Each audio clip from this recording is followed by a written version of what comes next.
Yes, I'm at Talbot School of Theology. My program is in higher Christian education, but I'm not taking the program from the educational school. I'm taking it from the seminary. The program is run with people from Talbot. One of the people that is going to be one person who's going to be on my dissertation committee, third reader, is Mitch Glazer, who is the Chosen People Ministries president. He runs a program that's kind of a sister program, an annex of the Talbot School. I go to Talbot in California. He actually runs the Charles Feinberg School in Brooklyn, but he's been permitted to be my third reader for my dissertation. My dissertation topic has to do with social science and educational theory. The first class that I ever taught at Biola, which is the school that's in Los Angeles, was a class on theology. So that was just this past spring. That was my first theology class that I ever taught, and it was baptism in fire, so to speak, because the class was a junior class and it was a core curriculum class that actually included pneumatology, soteriology, ecclesiology, and eschatology. And I was teaching 20 to 30-year-old juniors. So it was a difficult class, but also at Talbot, you have to follow very strict guidelines for lesson plans. And that's because they are driven by accreditation standards. So my focus is on higher Christian education with a look at theology and integrating theology into that. And so that is really where I'm coming from today. I could see that, we had all Commonwealth speakers this morning, one from Israel to count Ariel Berkowitz. Thank you, Ariel. Appreciate everything that you do. But they're all Commonwealth speakers. So I'm the sole person from the United States.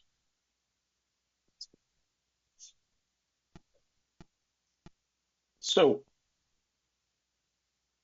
the program today is going to be the slide presentation. It's going to offer a pedagogical argument rather than a theological argument, a little bit different. I'm going to come from the educational science side, and it's going to be to establish the biblical Holydays as a framework for teaching and learning.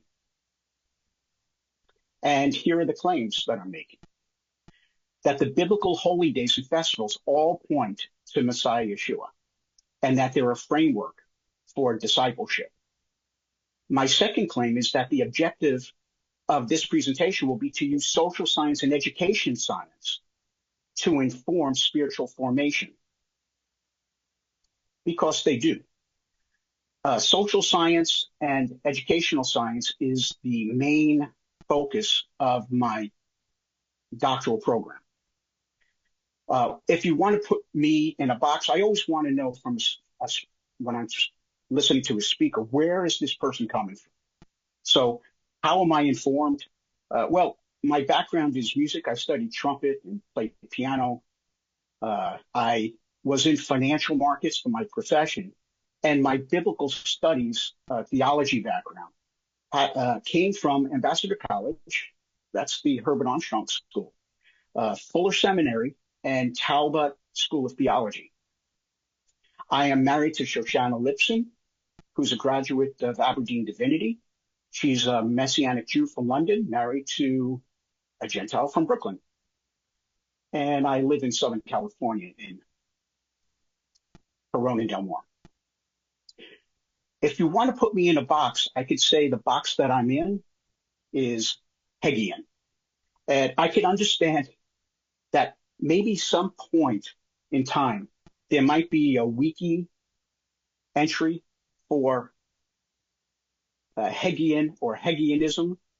And I see that as a pronomianology, if you want to say, underlying a covenantal promise theology of Israel's enlargement. Let me just say that again.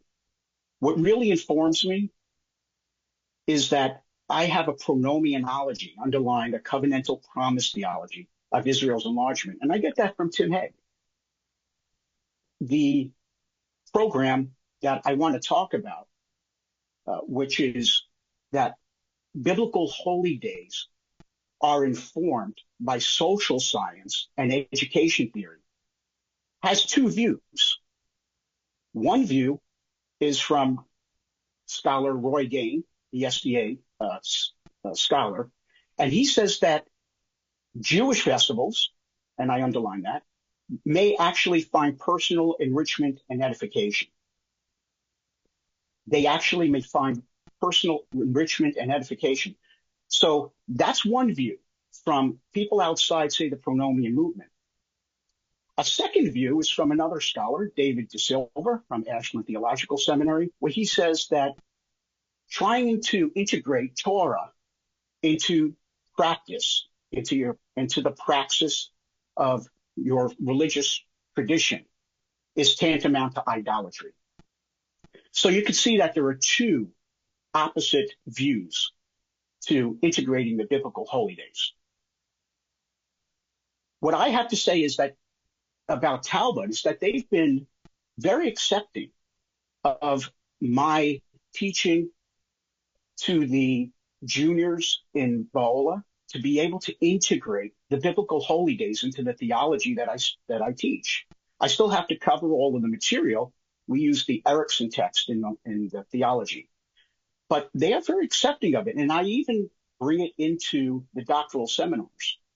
And Talbot is also represented by the school in Brooklyn, as I said, where Mitch Glazer himself, Dr. Mitch Glazer, he got his PhD at Fuller Seminary.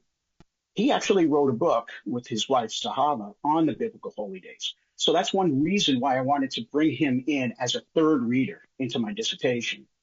So the title of this was Biblical Holy Days, a curriculum for spiritual formation. And this is what you hear a lot about. A lot of dissertations are done on formation. I'm going to tell you why. But let me just get to an understanding of what spiritual formation is, at least in this presentation. It's a process of writing Torah on the heart and becoming holy as God is holy. Isn't that the telos? That's what we're trying to get to, where we are part of the covenant. We're thinking like Yeshua. We're thinking like Yod-Heh-Vav-Heh, a way of thinking like Yod-Heh-Vav-Heh, where it becomes the very nature of a person, is by God writing his Torah on the heart. The question is, how does he do that? The process of transformation to the mind of Messiah is about renewing a covenantal relationship. I believe that that is done by the biblical holy days. So spiritual formation is about the renewal of the covenantal relationship. They establish the holy days, establish a covenantal identity. They establish a God culture because it's God who created them.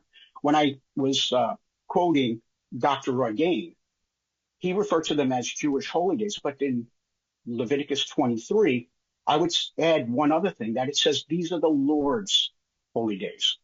So by establishing the biblical holy days as a curriculum, we're actually making a God culture in our different communities. It's about the process of becoming holy. And we see from, as was quoted just before, someone used to quote by Robert Sosi, the mind's role in spiritual formation. It's about transforming the mind. The question is, how can we best do that? So the process of becoming holy, writing Torah on the heart, is about transforming the mind, spiritual transformation. You know, in educational theory, a lot of these terms are used interchangeably. Sometimes you'll hear people refer to spiritual formation. Sometimes you'll hear people use the term transformation and spiritual transformation. Some people use the term spiritual development. Sometimes these terms are used interchangeably. Social science tends to use the term spiritual development. Spiritual formation tends to be used by the theological schools. So here we have festivals for formation of the mind. The Festivals are there as a curriculum to bring us to Yeshua and also to write the Torah on our hearts. That's my claim. Because the process of bringing us to Yeshua and forming us to the mind of Yeshua, as I heard quoted twice now, Romans 12:2. That's the process of transformation. It's the process of transforming the mind, which is the heart, the mind. It is a process that begins with knowledge and then brings us to understanding and then applies as wisdom. Knowledge being the data, understanding being the ability to take the data and bring it together and put it in categories and make meaning out of it so that we can pass it on. And then the wisdom is in the application.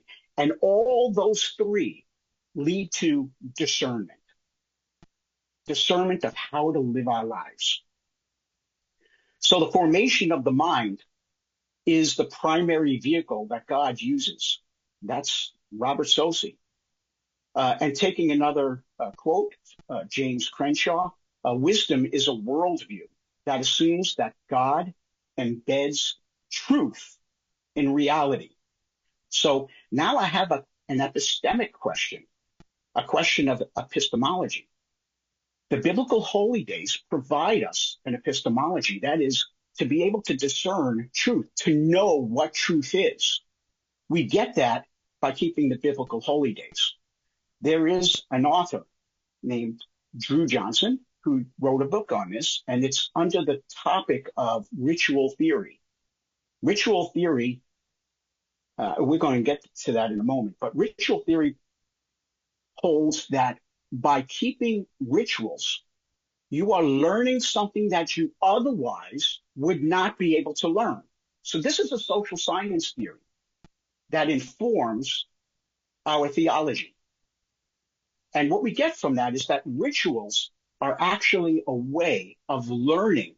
And also it has an epistemic value to it. We are able to understand what truth is, learning right from the beginning, obtaining a worldview.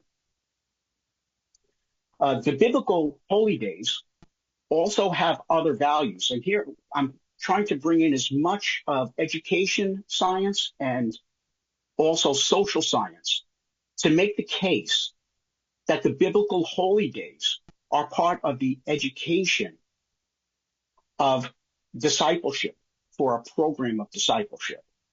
So the biblical Holydays, they allow for intergenerational learning. You know, today we suffer in the church a lot from compartmentalization. You know, the kids are kept here, certain age groups, 20 to 30, are kept here, the older people are kept here. The biblical Holydays are a vehicle where all of these generations meet together and celebrate together. So they allow for intergenerational learning and interaction. The biblical Holydays, they prevent this compartmentalization, which also leads to some problems that we've had in the ecclesia. They provide a place for intergenerational memories, and they anchor younger generations. Very often, we lose young people when they get to that age where they get to go to college and they come away from their communities. And for the first time, for many of them, and some of them go away to school. My daughter is at UC San Diego here. She's a senior there. But when they go to school, they lose their community, and very often that's where they lose their anchor. It's the biblical Holydays that create their memories and creates the anchor for them. So here are some reasons for discipleship failure in the church, which the biblical Holydays actually solve. We can see that the leaving church is from a loss of connection to the community. This happens very often, as I said, when people go away to college. It creates an unbiblical world culture when they're away from their community, separated from their community. And so this is where colleges, if they come in with a postmodern or post-modernity philosophy, where they start thinking that maybe the scriptures is not the source of all knowledge. Also, one problem that we've been suffering in the church is poorly trained ministry. And we could see that by the disparity and by the dispersion of so many different traditions in Christianity today. It seems that the splits are causing more splits, causing more splits. Well, one way to overcome that is informed by education theory, is something called spiral theory. And I have this it coheres with Bloom's taxonomy complexity. Now, I don't want to talk about Bloom's taxonomy. Every teacher is familiar with Bloom's taxonomy. It's a way, Benjamin Bloom created a system where you can build on the complexity. It's a way for cognitive learning to happen. And so all teachers are taught this system. But spiral theory has to do with the same thing that Benjamin Bloom discovered at the University of Chicago in 1956. Same exact thing. You build from lower complexity to higher complexity. And that has to do a lot with repetition. Spiral theory has to do with you go back to the basics and you repeat it, and then you build a little more on it. Then you go back to the basics and build a little more on it, therefore creating a spiral. That is exactly the underlying thought behind Bloom's taxonomy. Well, the biblical Holydays work that way. The biblical Holydays connect with repeatable cycles. There's a weekly cycle. Now, listen, God has created all of the cycles that we experience as human beings. He probably knew something about how human beings experience cycles in their life. We have a daily cycle. We have a weekly cycle. We have built-in seasonal cycles to us. We have annual cycles. And we even have longer cycles than that. The biblical Holydays actually speak to all of these cycles. We have three pilgrimage seasons in the biblical Holydays. We have an annual cycle, right, where we read either in a 1-year cycle or 3-year cycles. We have the parashot, right, where we go through the entire Torah and also the Haftarah, and we also add in the first century scriptures to that. But these repeatable cycles are all focused around the biblical Holydays. I attend a messianic community here in Southern California. The rabbi there actually holds a THM from Dallas Theological Seminary and Moody's. So it tends to be just like Talbot, just like Dallas Theological Seminary, Moody's, etc. It is an evangelical, dispensational type of congregation. However, I think that one thing that is common to all messianic communities, if I had to explain it to people who aren't from a messianic community, it's the idea that even if you come from a dispensational, an evangelical or dispensational theology, the one thing that they have all in common is that they overlay the biblical Holydays onto that theology, irrespective of the view of whether they believe that it's required to keep these days. We all do. So in the messianic communities, the biblical Holydays are kept. They keep a liturgical calendar that includes the biblical Holydays to one degree or other. So the biblical Holydays, they connect to these repeatable cycles. Those repeatable cycles are very important, according to Drew Johnson, when he speaks about ritual theory. Let me say this. I have Catherine Bell there also, who also wrote about ritual theory. The idea is, for Catherine Bell, is that the culture creates these rituals. I believe it's the opposite. And I think that's what Drew Johnson brings out, that the actual rituals create the culture. So if we want to create a God culture, we would use the God rituals. So these biblical Holydays, they provide milestones for transformational discipleship. we can actually see from holy day to holy day whether, how much that we've grown and whether we've grown.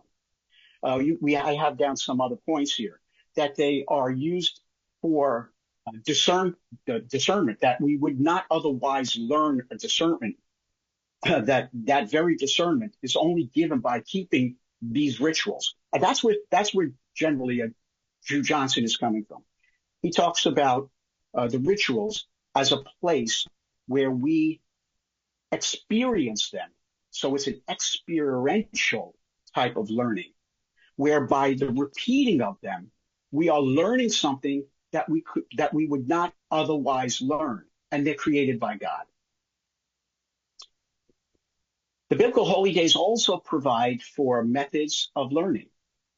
So there are generally four ways of methods of learning. I'm going to speak about just two, but there's narrative, there's dialogic. We learn by, and actually that would also include dialectic learning, dialogical learning. We learn by dialogue. Dialectic, we learn by being able to discuss both sides of a point. Some people have heard of Hegelian dialectic, where the thesis and antithesis, they come together to form a synthesis. So there are different ways of learning. The one way that the biblical holy days inform us is that they provide a way for narrative learning. So otherwise, we are left to stories of just the narratives in the New Testament. But the biblical holy days bring us back into the Tanakh, and they bring us into the very narrators of these stories. So reading these narratives of the Bible within the context of the biblical holy days provides education. It's an inductive structure.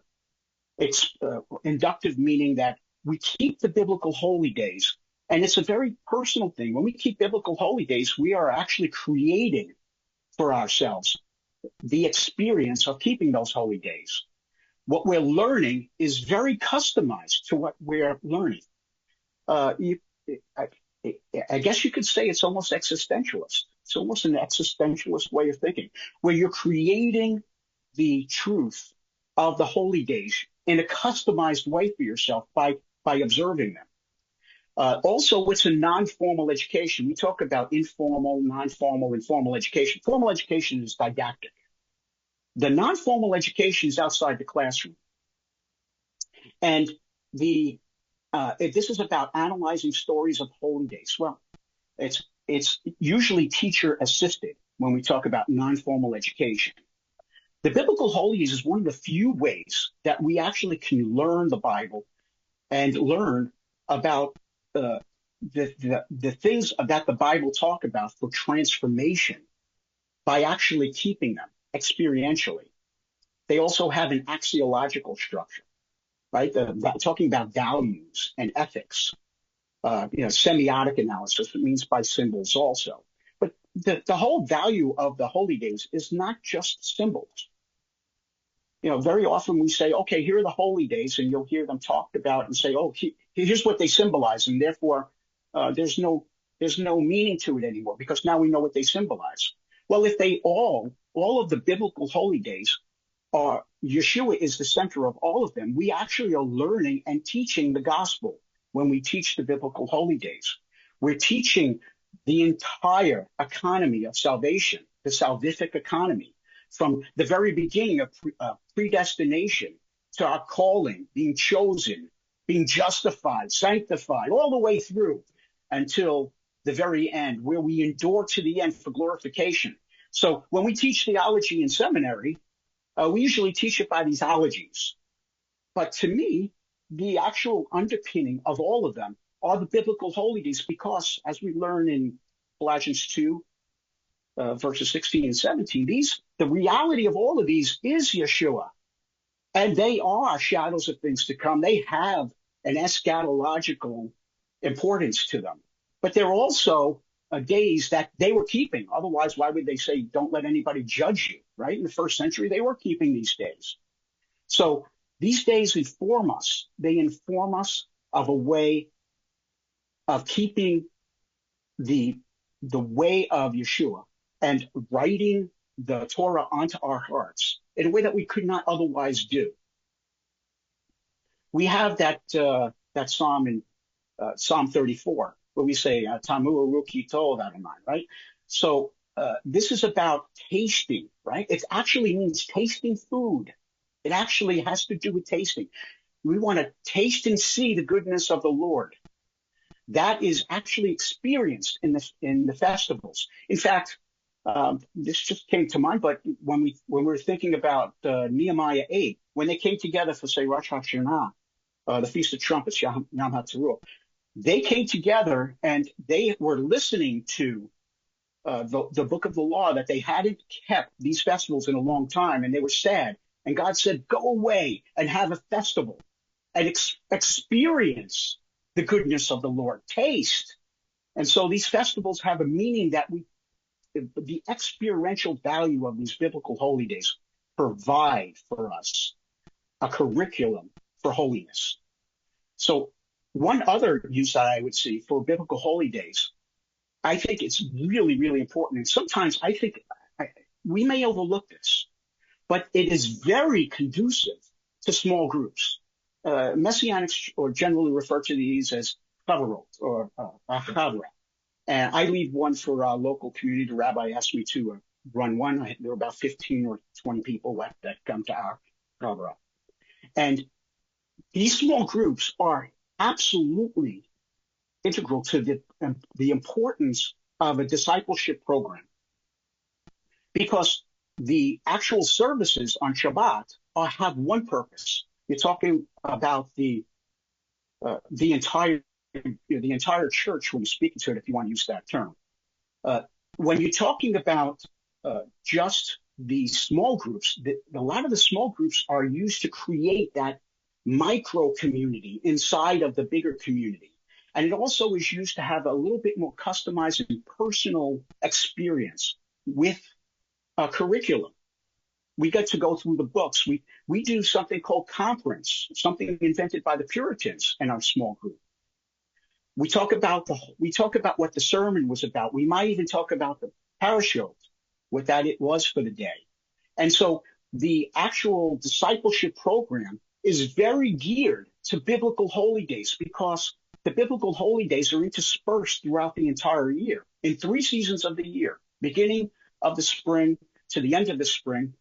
The end of the spring being Yom HaBikurim, that's Numbers 28, verse 26, I believe, where we otherwise known as Pentecost or Shavuot.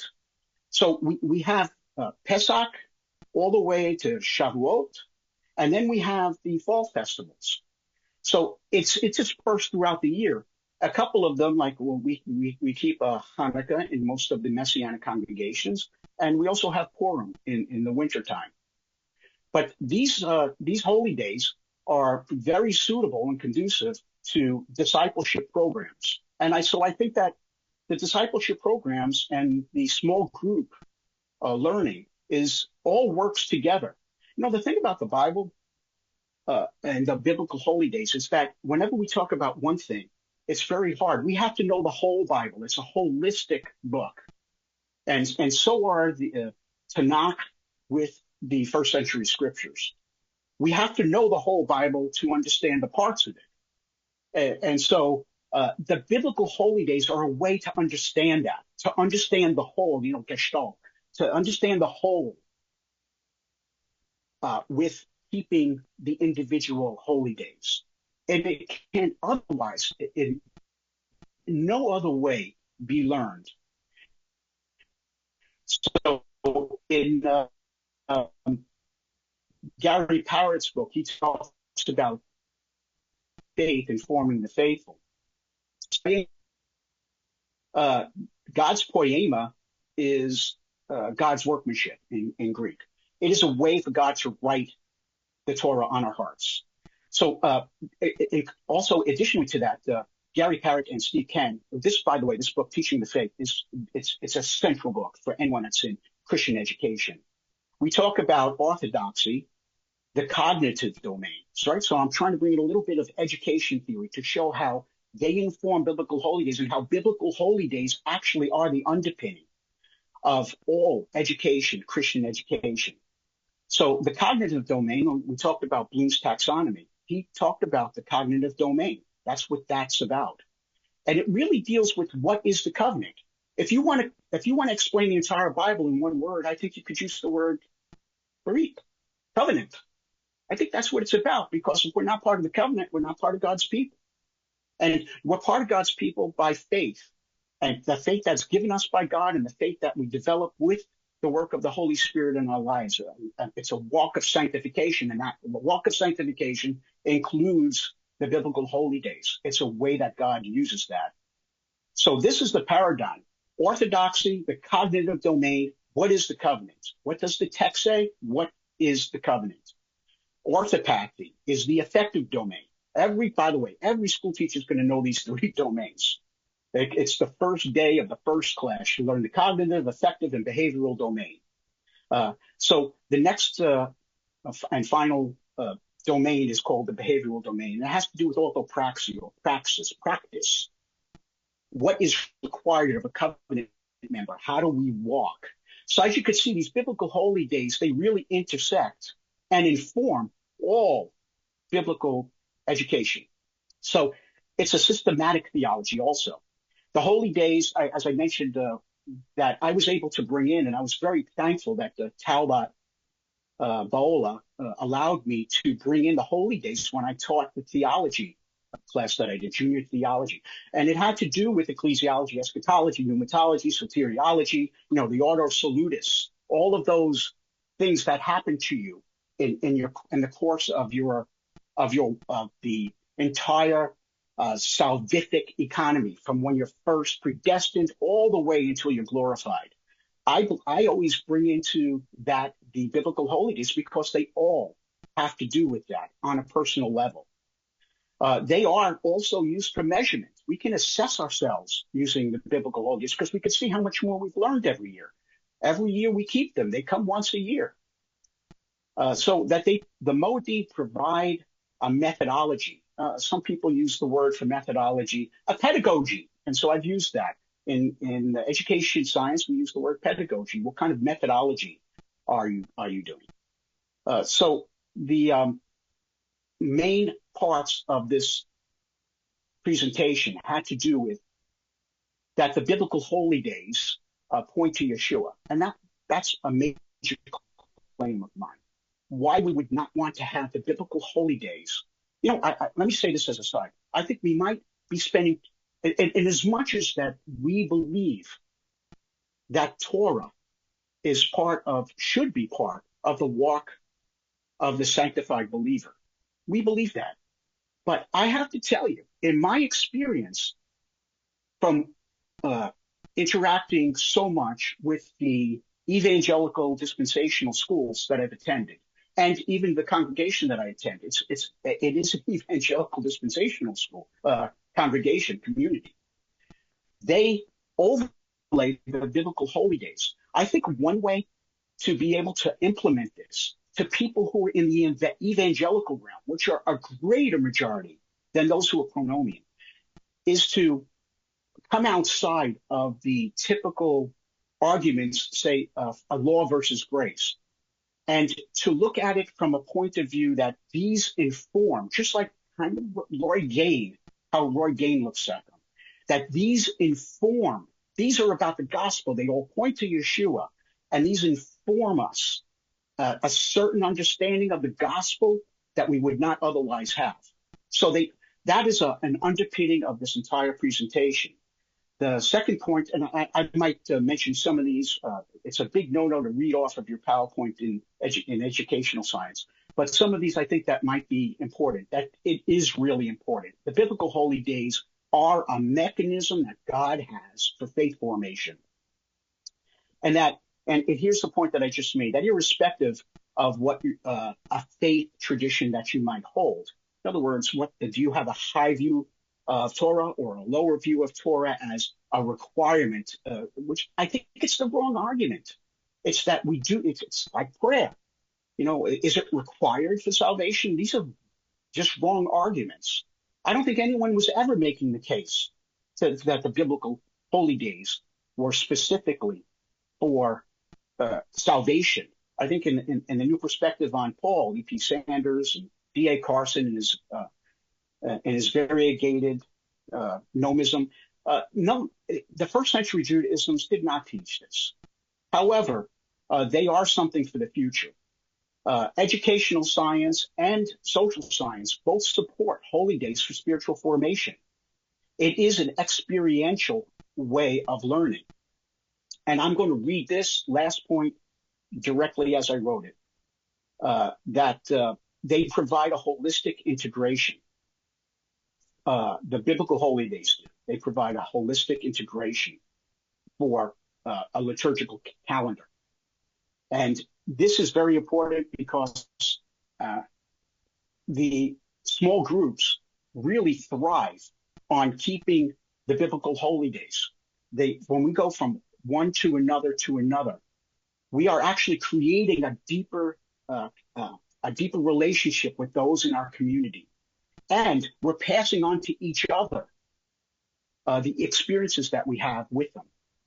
The next stage for the ecclesia may come to be described as Reformation squared, where the law versus grace arguments are transcended by overlaying the messianic liturgical calendar of the biblical holy days over evangelical theology. I think the evangelicals are right to start integrating the biblical holy days.